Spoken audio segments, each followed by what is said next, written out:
स्वामी जी, उपस्थित भाई तथा बहनों, उत्तरायण सत्र का हमारा वाचन चल रहा है।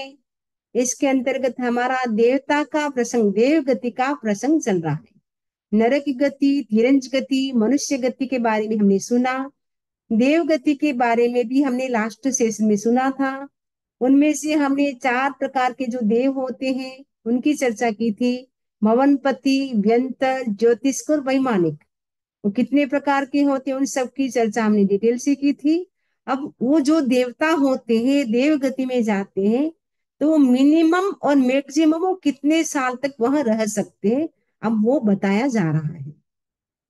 तो भवनपति जो देव है, सबसे पहले भवनपति देव आए थे, उसके बाद व्यंतर जाति के, फिर ज्योतिष का, फिर वैमानिक। तो इसमें भी क्रमशः सबकी एज बताई जा रही है।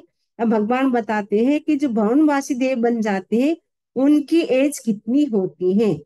साह्यम सागरम एकम उक्कोशेन ठी भवे भूमि जानम जहन नेणम 10 वास सहस्या। भूमि जानम का मतलब भवनवासी देव, उनकी जहन नेणम, जहन नेणम का मतलब जगन्य यानी मिनिमम। मिनिमम एज कितनी होती है? 10 वास सहस्या। 10 वास यानी 10,000 वर्ष। 10,000 ईयर तक तो उनको भवनपति देव के रूप में रहना ही पड़ेगा। जैसे नरक गति में जीव जाता है तो मिनिमम 10,000, वैसे ही भवनपति कोई देव बन जाता है या व्यंतर जाति का कोई देव बन जाता है तो कम से कम 10,000 वर्ष। और मैक्सिमम भवनपति देव बनता है तो साहिम सागरम एकम, एक सागरूपम तक रहना पड़ेगा। उनकी आयु मैक्सिमम 1 सागरूपम की और मिनिमम 10,000 वर्ष की, 10,000 ईयर की होती है। और व्यंतर देवों की कितनी होती है? पल्योबम मेघम तु उक्कुशेन ठी भवे मंतराणम जहन्नेणम 10 वास सहस्या। तो व्यंतर जाति के जो देव हैं उनकी जहन्नेणम, जघन्य यानी कम से कम 10 वास सहस्या, 10,000 यानी 10,000 वर्ष की। और उक्कुशेन यानी मैक्सिमम, ठी यानी स्थिति, पल्योबम ममम एगम, एक पल्योपम, थी में उनकी स्थिति होती है। भवित का मतलब है होती है। यानी वेंतर देवों की जगन्य 10,000 वर्ष, उत्कृष्ट एक पल्योपम की। पल्योबम एगम तो बाल बाल निवास लक्षण साह्यम पल्योबम भागो जोई सेसु जहन्या। अब ज्योतिष के देवों की एज बता रहे हैं। तो भवनपति देवों की एज हमने सुन ली और व्यंतर जाति की। अब है ज्योतिष के देवों की। तो ज्योतिष के देव होते हैं, उनकी कितनी एज वहां पे होती है? पल्योवमम एगम तु वास लक्षण साह्यम। ज्योतिष के देव की आयु स्थिति जगन्य पल्योपम के 8 भाग। पल्योवम ने पल्योपम के एगम, तो एक पल्योपम का कितना? 8 लक्षण, 8वां भाग।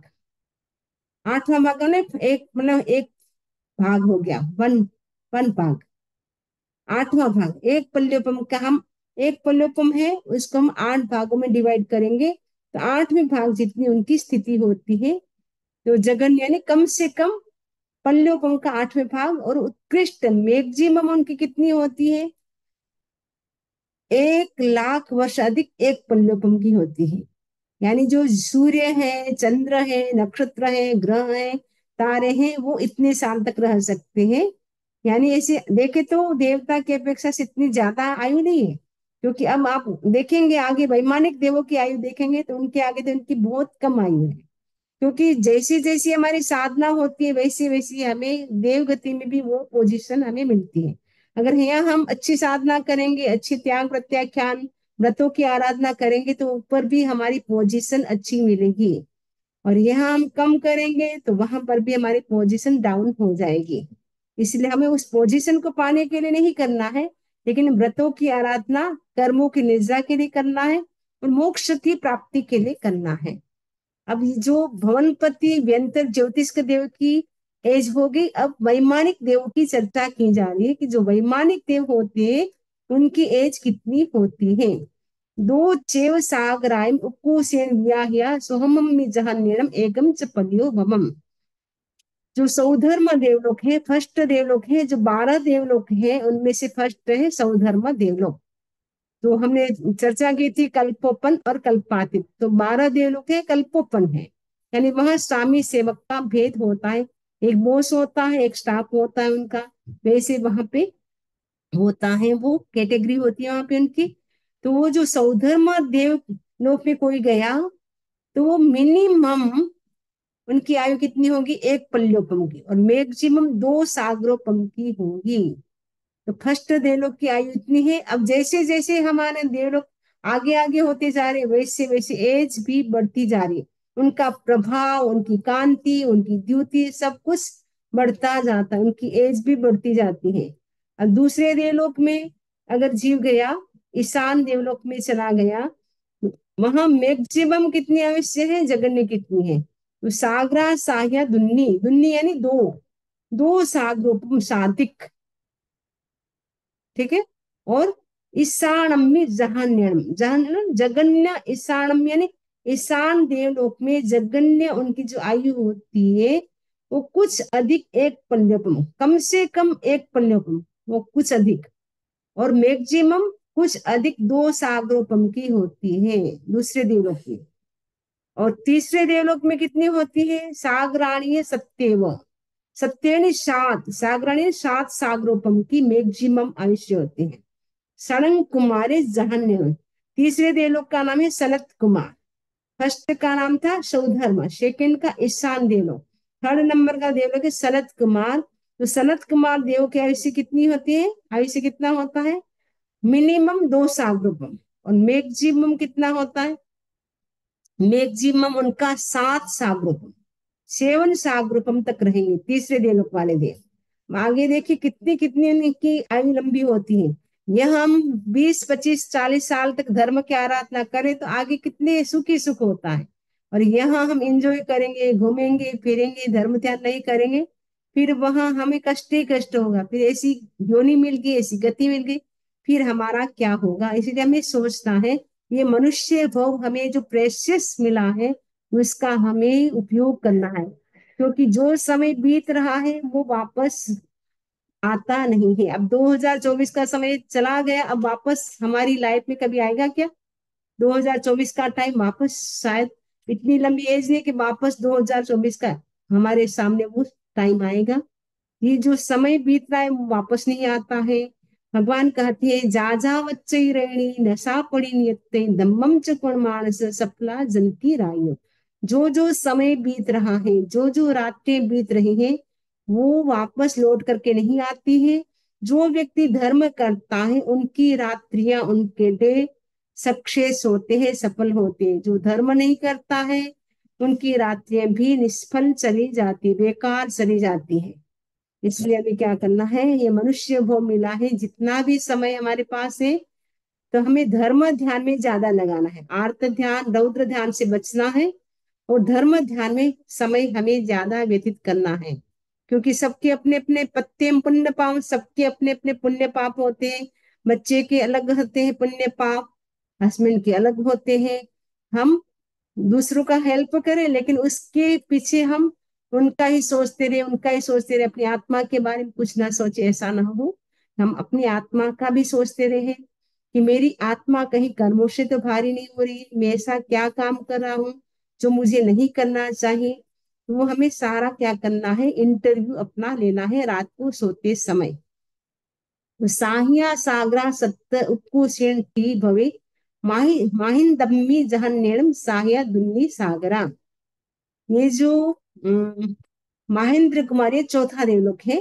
तो साहिया सागरा सत्य, उनकी जो कोशेण, वो कोशेण है ना, उत्कृष्ट, उनकी उत्कृष्ट स्थिति कितनी है, सप्त सागरा, सत्य ने 7 सागरोपम, अधिक 2 सागरोपम, उत्कृष्ट किंचित अधिक 7 सागरोपम, यानी जगन्य उनकी कितनी है, 2 सागरोपम कुछ अधिक, और मैक्सिमम सप्त सागरा, शाहिया, शाहिया ने कुछ अधिक 7 सागरोपम की है।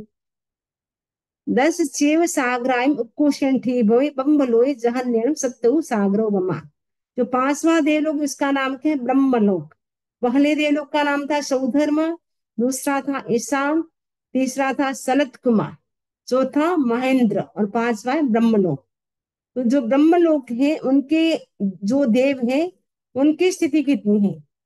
जहन्य माने जघन्य, ब्रह्मलोक जो देवलोक है उनकी देवों की स्थिति है जगन्य सप्त उ साग्रोहमा। जगन्य यानी कम से कम 7 साग्रोहम की, और मैक्सिमम 10 साग्रोहम की स्थिति है पांचवें देवलोक वाले जीवों की। तो जो भिक्षु स्वामी वो पांचवें देवलोक के इंद्र है, तो उनकी मैक्सिमम अगर होगी तो 10 साग्रोहम, और कम से कम 7 साग्रोहम की। यानी साग्रोहम कितना बड़ा होता है आपको पता है? 10 पल्योपम इक्वल 1 साग्रोपम। 10 पल्योपम बराबर 1 साग्रोपम। 10 पल्योपम का टाइम कितना होता है? वो 1 साग्रोपम का टाइम होता है। तो एक दिन मैंने समझाया भी था एक एग्जाम्पल से, जो कुआं होता है उसमें योगलिकों के बाल भर देते हैं 7 दिन के जन्मे हुए, और उनको पूरा भर देते हैं ठसाठस। उसके बाद चक्रवर्ती की सेना चले तो भी बाल इधर से उधर नहीं होता है। ऐसे पूरा कुआं ठसाठस बालों से भरा हुआ है। उस कुएं में से 100 साल के बाद, आफ्टर 100 ईयर के बाद एक बाल निकालेंगे, तो उस कुएं को खाली होने में कितना समय लगता है? वो तो एक पल्योपम। ऐसे 10 पल्योपम का एक साग्रपम होता है। इतना बड़ा हमारा वहां पे समय होता है, बहुत लंबा पीरियड होता है। यहाँ तो उसके आगे तो हमारा मनुष्य का आयुष्य तो कितना कम है, बहुत कम। 100 साल भी अगर हम जी जाए तो लगेंगे बहुत अच्छी एज आ गई। तो 100 साल तो किसको आते हैं, बहुत कम होते हैं। तो जो जापान के लोग होते हैं वो लंबे जीते हैं, बाकी तो इतने लंबे कम जीते हैं। तो हमें क्या करना है, अपनी साधना को बढ़ाना है। अब छठा देवलोक है, उसका नाम है लांतक देवलोक। 14 सागराय कुशेन ठीक भवे। 14 से यानी 14, 14। तो साग्राइम ने साग्रोपम, उपकोशन मैक्सिमम उत्कृष्ट, ठीक का मतलब स्थिति। लंत गम्मी, लंत गम्मी का मतलब लांतक देवों की, लांतक देवों की उत्कृष्ट स्थिति तो है 14 साग्रोपम की। और जहान्यणम जगन्य है 10 उ सागरो वमा, 10 सागरोपम की है। जगन्य तो स्थिति उनकी 10 सागरोपम की, और मैक्सिमम है उनकी कितनी, 14 सागरोपम, 14 सागरोपम तक वो जीते हैं। और आगे देखिए, अब इनकी जो मिनिमम थी वो यहाँ पे क्या हो जाएगी, उनकी जो मैक्सिमम होती है आगे वाले की, वो नीचे वाले की मिनिमम बन जाती है। 17 सागराइम उपकोशन थी भवे महासुखेन जहान्यम 14 सागरों। जो लांतक देवों की जो मैक्सिमम स्थिति थी 14 सागरोपम की, तो यहाँ पे इनकी मिनिमम होगी। तो कम से कम इनकी कितनी स्थिति है, 14 सागरोपम। महाशुक्र यानी महाशुक्र, जो सातवां देवलोक उसका नाम है महाशुक्र। महाशुक्र यानी महाशुक्र देवलोक की, जो देवलोक में जो जीव होते हैं उनकी स्थिति कितनी, जहन्यम जगन्य 14 सागरोमा। जगन्य 14 यानी 14, सागरोमा का मतलब सागरोपम, और उत्कृष्ट यानी उत्कृष्ट यानी मैक्सिमम, ठीक है मतलब स्थिति, भवित मैंने होती है कितनी, 17 सागराइम। 17 से यानी 17 सागरोपम होती है किसके, महाशुक्र देवों की। जो सातवां देवलोक है महाशुक्र उनकी। आठवां देवलोक का नाम है सहस्रा। जो चंड कौशिक सर्प था वो अभी 8वें देवलोक में। भगवान महावीर स्वामी ने उनका उद्धार किया था, जिसके कारण वो समता रखी। साधु के भाव में तो गुस्सा किया तो सांप बन गया, और सांप के भाव में समता रखी तो देवगति में चला गया। तो समता रखने से कितना बड़ा हमें लाभ मिलता है, और गुस्सा करने से कितना हमारा नुकसान हो जाता है। 8वें देवलोक की कितनी स्थिति है, 18 सागराइन उक्कोशन ठीक भवे। 18 से 18 सागरोपम की उत्कृष्ट ठीक है स्थिति भवे मनी होती है। और जहन्यम, जहन्यम जघन्य 17 से सागरोमा, यानी कम से कम 17 सागरोपम तक वहां रहना होता है। कम से कम 17 सागरोपम, मैक्सिमम 18 सागरोपम तक। अब सागरा औण विषम तु उक्कोसेंठी भवे आण यम्मी जहान्यम 18 सागरोमा। जो नौमा देवलोक आनत देवलोक है, उनकी स्थिति कितनी है? अपूर्ण विषम। अपूर्ण का मतलब है 19, यानी 19। 19 सागरोपम की होती है मैक्सिमम, और कम से कम उनको 18 सागरोपम, 18 सागरोपम तक रहेंगे। भीषम तु साग्राम उपकोशन थी भवे पाण यम्मी जहां नैणम सागरा अणुय विषयी। प्राण देव की अवस्थिति जगन्य 19 सागरपम और उत्कृष्ट 20 सागरपम। एक एक सागरपम बढ़ता जा रहा है। अब इनकी 20 सागरपम थी तो इनकी जगन्य हो जाएगी। जो आरण देवलोक है 11वां, तो सागरा इक्क विषम तु उपकोशन थी भवे आरणम्मी जहां नैणम विषयी सागरो वमा। जो 11वां देवलोक, इसका नाम क्या? आरणम्य, यानी आरण देव। आरण देवों की आयु स्थिति कितनी है? उक्कोषण। उक्कोषण का मतलब मैक्सिमम, उत्कृष्ट। उत्कृष्ट है इक्कवीसम। इक्कवीसम 21 सागरोपम की। जहां नैणम जगन्य 20 ही सागरोमा। 20 का मतलब 20, 20 सागरोपम की, कम से कम। यानी 11वें देवलोक में जीव चला गया, देव बन गया, तो इतना लंबा उनका पीरियड होता है। और आगे तो और बढ़ता जा रहा है, देखिए आप। 22 सागराय उपोषण थी भवे अच्छु यम्मी जहां नैणम सागरा कवी। जो 12वां देवलोक है उसका नाम क्या? अच्छु यम्मी। अच्छु यम्मी का मतलब अच्युत देवलोक। अच्युत देवलोक में जीव गया तो वहां देव बना, तो कितनी स्थिति? उपकोषण 22 सागराय जहां नैणम इक्क विषयी सागरा। जघन्य तो उनकी 21 सागरूपम की, और उत्कृष्ट यानी मैक्सिमम 22 सागरा, 22 सागरूपम की स्थिति होती है। ये 12 देवलों की स्थिति बताई है। अब आपका ध्यान का टाइम हो रहा है। आगे नवग्रैविक और 5 अनुत्तर विमानों की देवों की स्थिति तो और अधिक होगी, क्योंकि उनकी साधना अधिक होती है, वो व्रतों का अच्छी तरह से पालन करते हैं, जिसके कारण को हाईएस्ट पोजीशन मिलती है और एज भी अच्छी मिलती है। और आगे आगे देवलोक में उनकी एज भी अच्छी होती है, उनका प्रभाव भी अच्छा होता है, उनकी कांति भी अच्छी होती है, द्युति भी अच्छी होती है। वो साधना का प्रभाव है। जैसे हम साधना करते हैं, जैसे हम आराधना करते हैं, वैसे ही हमें आगे भी पोजीशन मिलती है। तो हमारा ये समय, अभी हमारा जो था आगम का, वो पूरा हो रहा है। आपका आगे मेडिटेशन की क्लास शुरू होने वाली है, तो मैं आपको मंगल पाठ सुनाती हूँ। तो सभी के लिए नए वर्ष की शुभकामना, मंगल कामना।